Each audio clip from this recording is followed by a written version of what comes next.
criminalização dos movimentos sociais.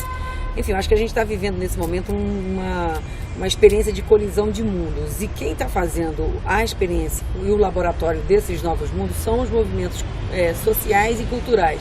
Economia da colaboração, que barateia todos os custos, a apropriação da tecnologia, a mídia livre. A comunicação potencializa e possibilita que diversas lutas possam ser travadas por disputa de espaços, ideologias, conceituação e interpretação dos fatos. Os grupos minoritários passam a poder chamar a atenção para os silêncios das falas hegemônicas e para as possíveis contradições de narrativas a partir desse ponto de vista predominante hoje na maioria das grandes mídias brasileiras. A internet e as novas tecnologias, elas são fundamentais para qualquer processo em rede, né, e para qualquer dinâmica distribuída de produção que a gente venha a ter na nossa vida, né? E o meu trabalho, ele está ligado a um novo tipo de jornalismo, né, um novo tipo de ativismo que não se faria de outra maneira que não conectado pela internet, né? Isso tudo é um avanço e é uma nova possibilidade que vem a partir da conexão de muitas pessoas, né, pelo país todo, e que vem fazendo um trabalho muito forte de mediativismo, medialivrismo nos últimos anos, né, e que com junho pode ser visualizado com muita força. Um dos grandes aspectos das novas tecnologias, o que ela ajuda muito do ponto de vista da organização dos movimentos sociais, é que há uma apropriação por parte dos movimentos sociais dessas tecnologias. E ao se apropriar dessas tecnologias, eles reinventam e ressignificam a sua possibilidade de atuação e utilização. O que é positivo nesse fato é que cria novas narrativas e novas possibilidades. O que é que isso ajuda na comunicação social? Ajuda que você tira o monopólio da construção das narrativas dos grandes meios de comunicação, dos grandes veículos. Você quebra o muro monolítico de informação desses grandes veículos. A sociedade, ao fazer isso, os movimentos sociais, os coletivos, ao fazerem isso, eles se apropriam da tecnologia, constroem uma nova narrativa e rompe com o monopólio da informação. A imprensa e a grande mídia sempre tiveram suas dificuldades em se posicionar de fato como serviço público e neutro. Como aponta Ivana Bentes, professora da Universidade Federal do Rio de Janeiro, do monopólio da imprensa nos tempos coloniais às enxurradas de concessões públicas dadas a políticos durante o governo Sarney, pouca coisa mudou. Ainda assim, por pior que fosse a censura, movimentos sociais de resistência sempre conseguiram criar rotas de fuga, propagar seus ideais e difundir suas lutas. Vocês acham que é impossível fazer Não, a gente assume a nossa parcialidade. Não, então, dentro dessas multiparcialidades, você cria um mosaico de parcialidades e você entrega, saca, para esse público que não está mais disposto a ficar esperando o momento onde o filtro vai trazer para ele a informação decupada. P2P, ele opina e recebe a informação ao mesmo tempo. Então, ele está buscando esse mosaico de parcialidades para ele se identificar dentro delas e ele não ficar buscando o arauto da imparcialidade. A gente busca fazer um jornalismo que ele é um jornalismo próximo das causas populares e dos movimentos sociais, né, onde a gente se posiciona, né, junto com os manifestantes, junto com as pessoas, junto com as causas que estão nas ruas, de uma maneira conectada, né, com outras narrativas, né? A gente busca criar essas narrativas de maneira descentralizada pelo Brasil e servir como um veículo de contra-informação. A gente fala que o Ninja ele é uma utilidade pública na medida também em que cada pessoa pode ligar o seu celular, pode usar a sua câmera, né, e fazer uma produção que ela é relevante sim para as narrativas que estão sendo contadas Brasil afora. O jornalista ele tem que ter uma visão mais, em longo prazo, sendo capaz de projetar cenários que vão ser construídos a partir do presente. Então, um jornalista hoje que não lê, ou que ele não acompanha diariamente várias fontes de informação, de assuntos diferentes, de editorias diferentes, ele está fadado ao fracasso mesmo, porque hoje não existe mais a figura do jornalista dentro de uma redação, ou preso a uma editoria. Ele é um cara que tem que ter uma visão de mundo para poder conseguir fazer essa mediação de uma forma muito positiva. E ele só vai fazer isso se ele ampliar os horizontes dele e a capacidade que ele tem de projetar cenários e perspectivas de futuro. Hoje, o cara que navega na internet pode ser um produtor de conteúdo altamente crítico e relevante, conectando diferentes pontos históricos, criando hiperlinks e redirecionando as leituras e oferecendo novas ligações para os receptores. Além disso, como afirma Pierre Levy, um dos principais teóricos sobre a cybercultura, ele aponta que ela conduz a sociedade a mudanças qualitativas na economia dos signos, ou seja, hoje podemos construir pontes entre os mundos online e offline para ampliar a significância dos símbolos, da interpretação e da comunicação, o que abre um caminho ainda mais intenso no diálogo entre comunicação, cultura e a política de um país, apontando a comunicação como ferramenta e meio de disputa do entendimento de mundo e do imaginário das pessoas. Essas novas narrativas podem fazer com que as pessoas, ao se apropriarem de novas possibilidades, também se apropriem de novas possibilidades da construção da sua cidadania. Então, aquele problema que você tem no bairro, aquele problema que você tem na universidade, aquele problema que você tem nos diversos movimentos sociais, podem ser potencializados, discutidos politicamente, entrar na esfera pública e, a partir da apropriação desses elementos, criar mecanismos políticos efetivos e política com P para que essas conquistas possam ser materializadas e realizadas pelos movimentos sociais. Foi o que nós vimos nos meses de junho e julho e é o que nós temos visto pelo mundo afora. Organizações sociais, coletivos sociais se apropriando dessa tecnologia para construir novas narrativas e novos direitos políticos sociais. A mídia livre, ela se encaixa num conceito de mídia radical, segundo Downing. A mídia radical ela é alternativa, geralmente serve a dois propósitos. Expressar verticalmente a partir dos setores subordinados oposição direta à estrutura de poder e seu comportamento. Ou então, obter de forma horizontal apoio e solidariedade e construir uma rede de relações contrárias às políticas públicas ou mesmo à própria sobrevivência de estrutura de poder. Um dos grandes desafios que quem queria trabalhar com a mídia numa perspectiva mais livre sempre foi desmistificar.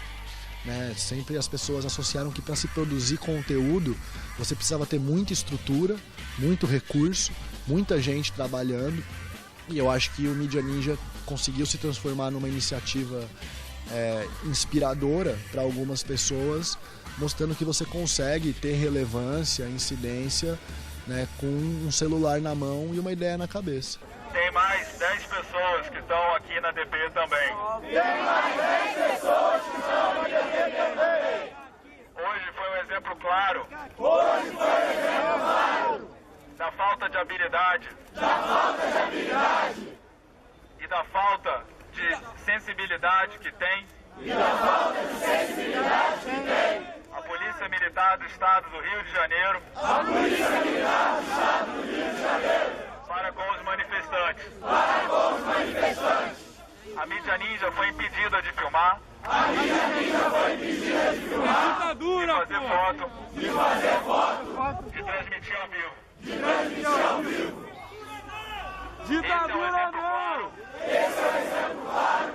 De ditadura velada no Brasil. De ditadura velada no Brasil.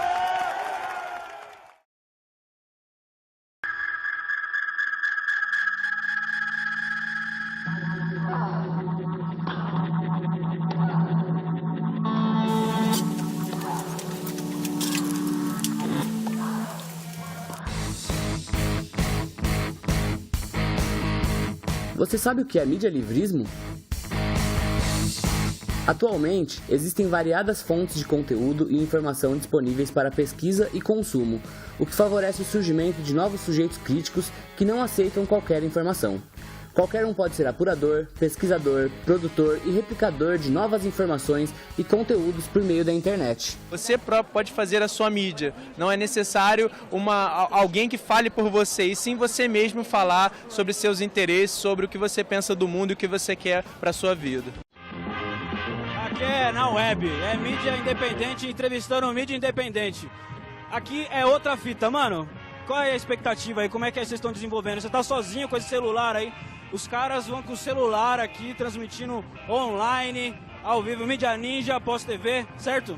É isso aí, a gente foi desenvolvendo tecnologias de transmissão ao vivo, de postagem de fotos em tempo real, então hoje o Ninja consegue estar em diversas regiões do país, fazendo essa cobertura integrada e com as pessoas participando, mandando sugestões também do que tem que ser perguntado. A gente tem diversos tipos de estrutura, tem essa que eu estou usando que é um celular conectado a uma mochila fazendo transmissão ao vivo pela internet, mas também tem a galera que fica tirando foto, descarregando, tratando e postando em tempo real. A gente tem um carrinho rosa-choque também que acabou de ser ligado, que é uma estrutura também de transmissões ao vivo, mas também serve para tocar músicas, para ser mais um meio de mobilizar as pessoas e de manter a alegria em alta na rua, e é isso que a gente quer. A interface multimediática das redes de compartilhamento tem feito com que cada vez mais as fronteiras entre emissor e receptor se fundam de forma fluida e instável, possibilitando fluxos de comunicação continuados. Portanto, agentes culturais, profissionais da comunicação ou os que antes eram somente espectadores dessa produção, hoje podem atuar simultaneamente como produtores, emissores e ou receptores de informação, de acordo com suas relações sociais, habilidades técnicas e o contexto do momento. E esse é um processo que no Brasil já há anos, né, vem crescendo de maneira muito forte. São diversas pessoas que visualizam formas de produção a partir daquilo que elas têm na mão, né, e que conectadas em rede, elas começam a trabalhar em conjunto e começam a criar outras narrativas e contar outras histórias que não se conta nas grandes mídias, né? A gente vive no Brasil uma realidade onde poucas famílias detêm grandes meios de comunicação e conseguem criar narrativas e contar fatos como se eles fossem únicas verdades que estão por aí colocadas. Tem bastante gente falando num jornalismo ninja, que é esse entendimento de que a comunicação é instrumento de utilidade pública. Então o ninja não precisa ligar o celular dele só para cobrir uma manifestação. Ele pode ligar o celular dele para filmar os buracos da rua. Ele pode ligar o celular dele para mostrar que o atendimento do SUS no bairro dele está funcionando muito mal. Ele pode ligar o celular dele para juntar, saca, a galera do bairro e, enfim, fazer um debate específico sobre aquela comunidade. Medialivrismo é uma nomenclatura para uma prática comunicacional em que a mídia ninja se insere. Qualquer indivíduo pode se utilizar de suas ferramentas e aplicativos midiáticos e ser também um gerador de conteúdo. Com o avanço da internet e redes sociais, esses conteúdos podem chegar a milhões de pessoas num período super curto de tempo, quando não instantâneo. Pessoas que teoricamente não teriam como produzir conteúdo e por isso depender de grandes mídias para divulgar informações, hoje têm livre acesso à internet e a ferramentas que permitem que isso ocorra. A partir disso, novas interpretações de mundo e perspectivas podem ser compartilhadas ao público por diversos agentes sociais, trabalhando a democratização do acesso e da produção de conteúdo, conhecimento e informação.